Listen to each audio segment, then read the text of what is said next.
NXT will once again present a truly revolutionary match, the Iron Survivor Challenge. There you have it right there, ladies and gentlemen. One of the most unique, maybe the most unique match in pro wrestling today, the Iron Survivor Challenge. It's your boy, God's favorite host, the host with the most, back again here on the Flex the Zone podcast. Only place giving you sports, how you want it when you need it. Your home for professional wrestling, as we will be live this Saturday, 7 p.m.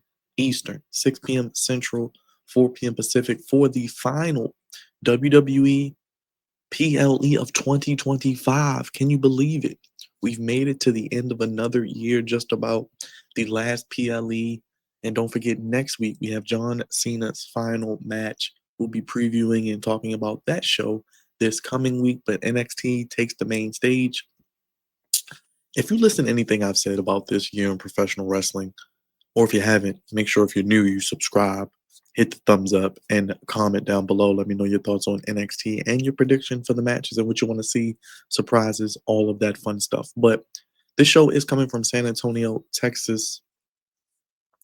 2025 has been a terrible year for wrestling in any promotion you can throw out there. And NXT, the future, the developmental brand, the brand of the future with the stars of tomorrow, today, I think it's very, very imperative that they put on a very, very good show, which I think they will. The Iron Survivor is very unique. It's very innovative. I want to know who specifically came up with that. We're going to look it up. But if you don't know what the Iron Survivor is, it's a 25-minute, five-person match where you have to have the most pinfalls at the end of the time limit. Pinfall, submission, or disqualification each are worth 1 point. A wrestler who loses a fall, I like this aspect, sent to a 90-second penalty box while the winner remains in the ring. The wrestler with the most points at the end of the 25-minute mark wins and earns a number one contendership for the NXT Championship or Women's Championship at New Year's Eve, which is their first big show of the new year. So ending 2025 with a bang, starting 2026 with a bang. 5 individuals, 2 wrestlers start the match. Every 5 minutes, a new person enters. After 15 minutes, everyone's into the ring. Remember, a 25-minute match. So both of these matches combined will take about an hour, give or take, with entrances. And as I mentioned, the future opportunity at the NXT Championship on the men's side and the women's side. Now, let's get into the preview and predictions because, like I said, I am looking forward to this show. I do think that there are some things that we like and maybe some things we may not like about this card. Like I said, this match is very innovative in a year where wrestling has been boring, down, predictable, lifeless, made me apathetic, lacking creativity, lacking fun to a degree. NXT, like I said, the future stars of tomorrow today with the innovative match concept. I love it.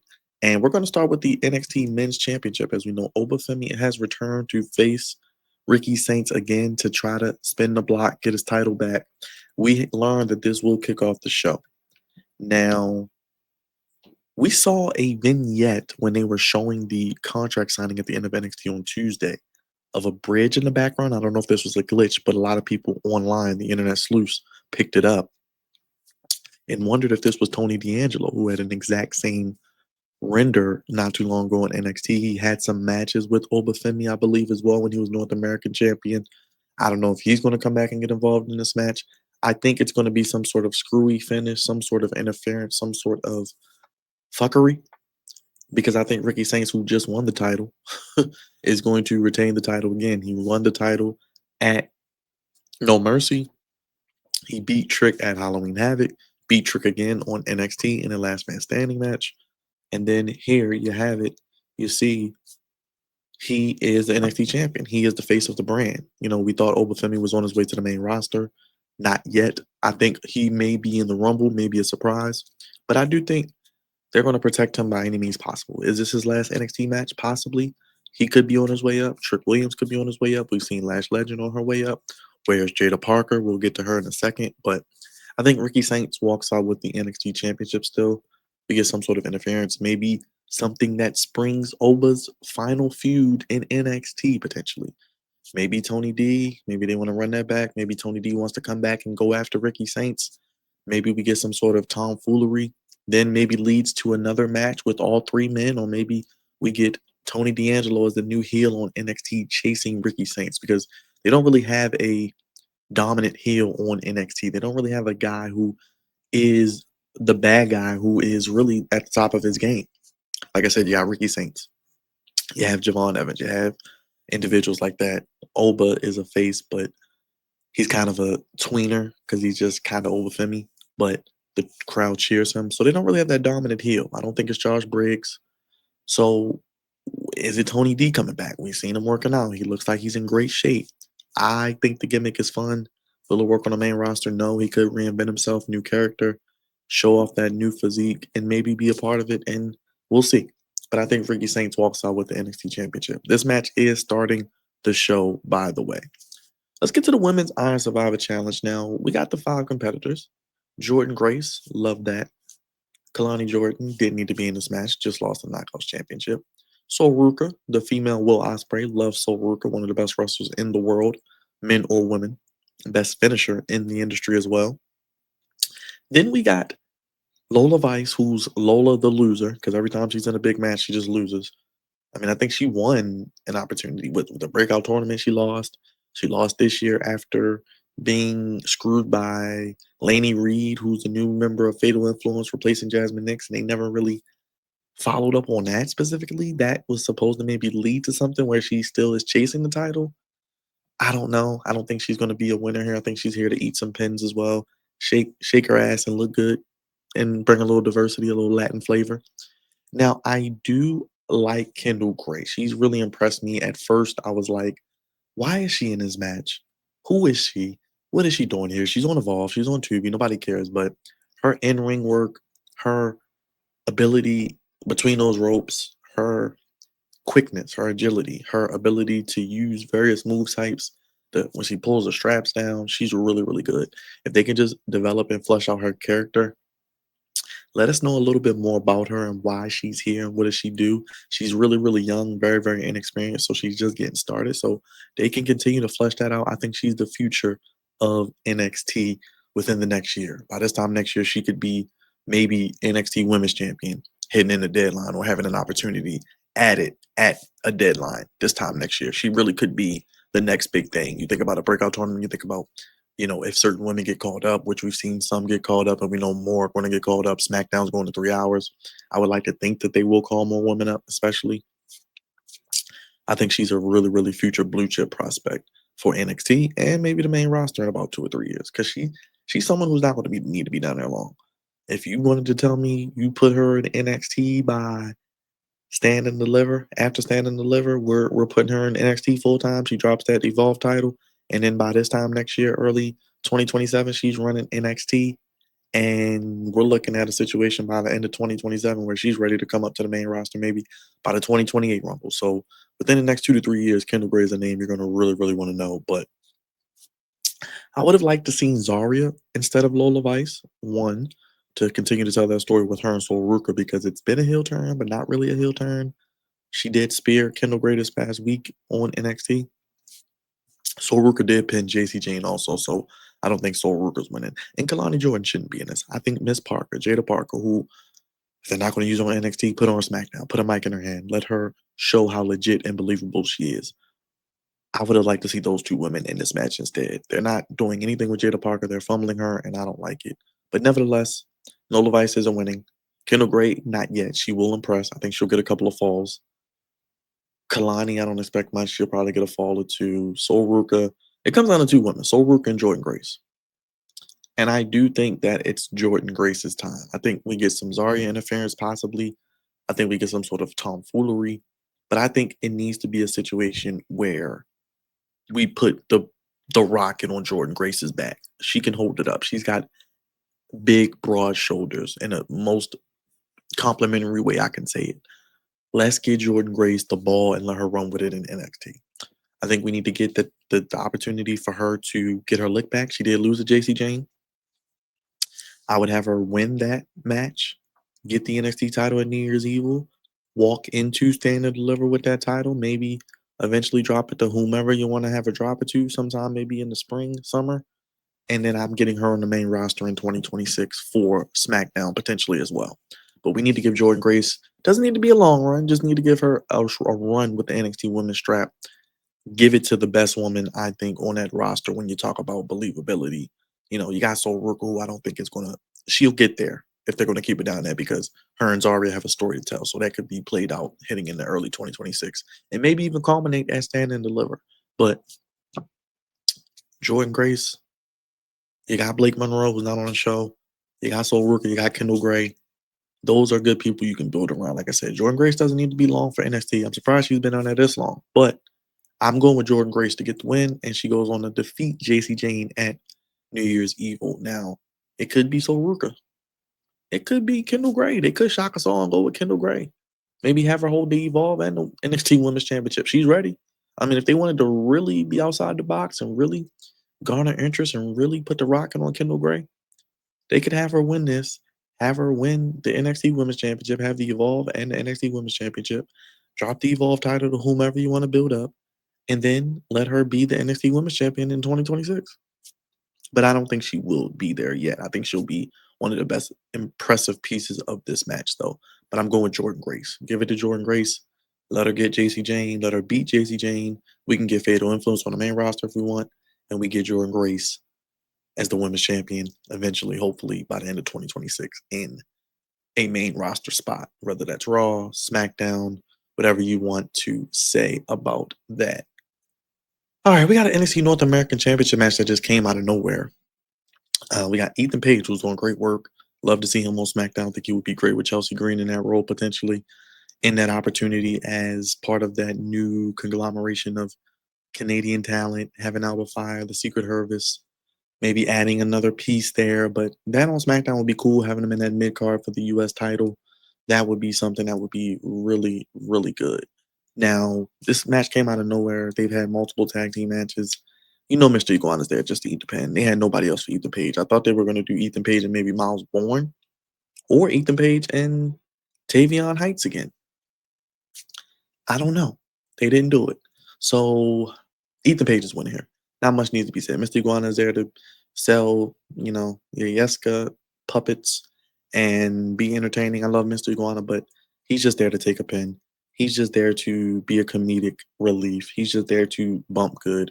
Ethan Page will beat him with some nefarious tactics, probably mess with the puppet, and he will remain your NXT North American champion. Now, I do want to see where they go with him. You know, who takes it from Ethan Page? Is it Miles Bourne? Is it Joe Hendry? Maybe it's Joe Hendry.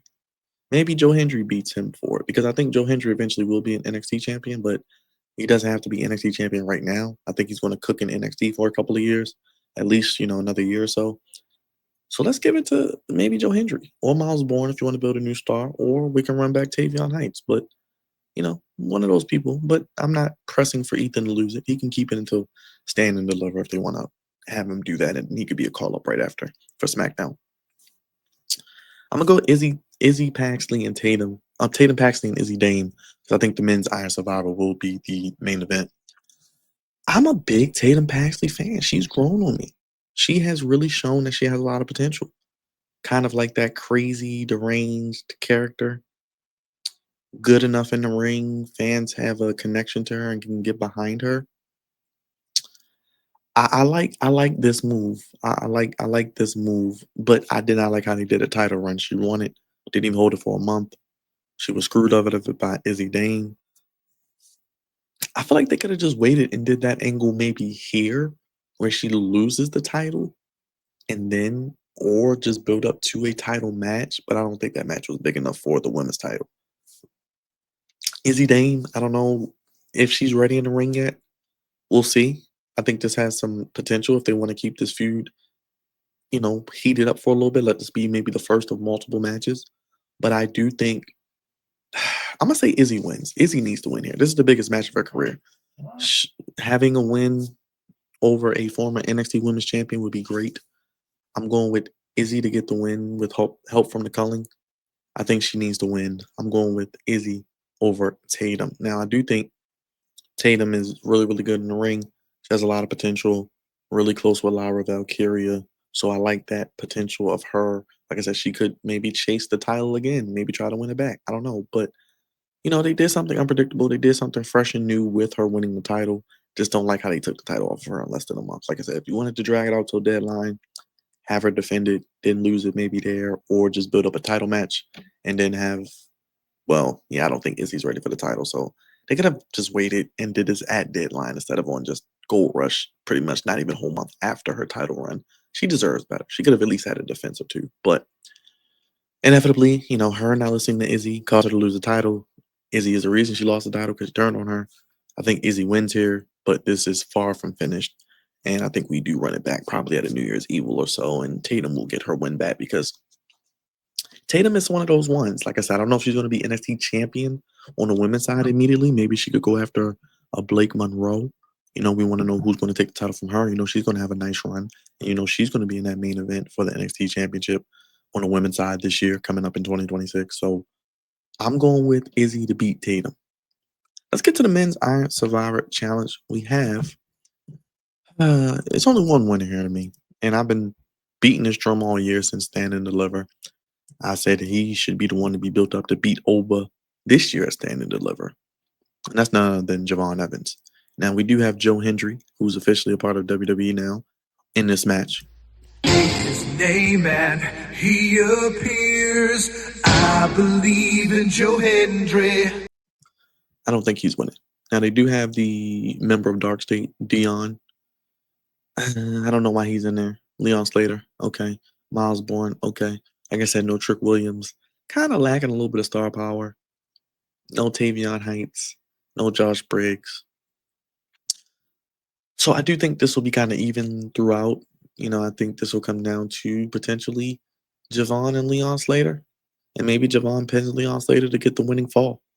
I think it's time to give Javon that title, whether he beats Ricky Saints at New Year's Evil or they draw it out until Stand and Deliver. Javon is going to be NXT champion in 2026. You can see how high they are on him. We were ahead of the train. We were ahead of the rave on the flex zone here since Stand and Deliver that wonderful triple threat match, one of the best matches of the year between him, Obafemi, and Trick Williams. I think it's his time. They've been teasing some competitive friction with him and Ricky Saints. So I think Ricky, who does retain against Oba, maybe has an eventual feud with Javon Evans. And Javon maybe beats Ricky. Like I said, I would have liked to see Javon beat Oba, have Oba with his dominant title reign over a year, beating and running through everybody. Javon, the underdog, just couldn't get over the hump. Finally gets over the hump on the biggest stage and is a new face of NXT. Obafemi goes to the main roster and dominates like Gunther or Brock Lesnar. But I think Javon Evans wins here. Javon Evans wins here, and I think it's time that we push him to the title. Like I said, do we do it as soon as New Year's Evil? That's next month. That striking while the iron is pretty hot on him. Or do we draw it out until April and do it at Stand and Deliver, tell a real story? Maybe. But then again, if you get him in that spot at New Year's Evil, you got to pull the trigger. You got to pull the trigger. Because honestly, if you wanted to call Oba up, you wanted to call Ricky up, you wanted to call Trick up, all three already. Ethan Page, that's four guys right there. Like I said, you got Jada Parker, you can call her up. Jordan Grace, she can get called up. Soul Gonzaga could get called up. Even Lola Vice, her man is in a feud with Aleister Black and Zelina Vega. They could do a little tag team action there if they wanted to. So we'll see what happens there.